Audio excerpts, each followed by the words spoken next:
हमरा देखा न वही गे सोना बड़ा पचते वही गे दिल पुगरुलिया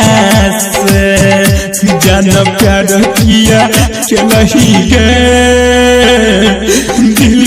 दीवाना से सोना प्यार किया चलही गे दिल पुगरुलिया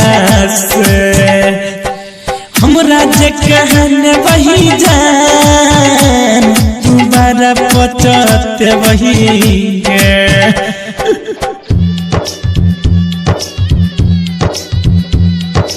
सुन गाय हे गई प्यार करके हमारा के लखबाजी हमर प्यार में भलही दीवानी हे गई प्यार करके हमारा के लखबाजी हमर प्यार में भलही दीवानी हमरा भूला जबही गे जान दूर चल जबही गे तू हमरा भूल जबही गे जान दूर चल जबही गे दिल तू दीवाना से जान प्यार किया चलही गे तू दिल पुगरुलिया से जान प्यार किया चलही गे हमारा कहने वही गे जान बड़ा पचते वही गे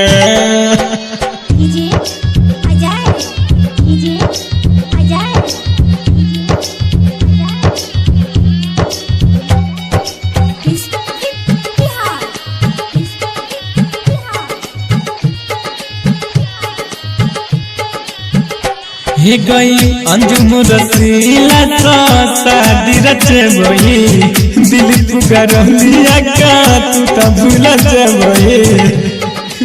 सोना माल गाय हे गई अंजुम रसीला शादी रचे वही गुल रोज राही का बात ने मनलही कहो तोरा कर मत के जानो अखन तू मन जग कहो सुंदर बहुआ गे जानो अखन सुधर जग एक दिल पुगरुलिया सा जान प्यार किया चलही गे दिल पुगरुलिया सा जान प्यार किया चलही गे हमरा कहने वही गे जानवर पचते वही गे सम्मा रिकॉर्डिंग स्टूडियो दसौर चौक।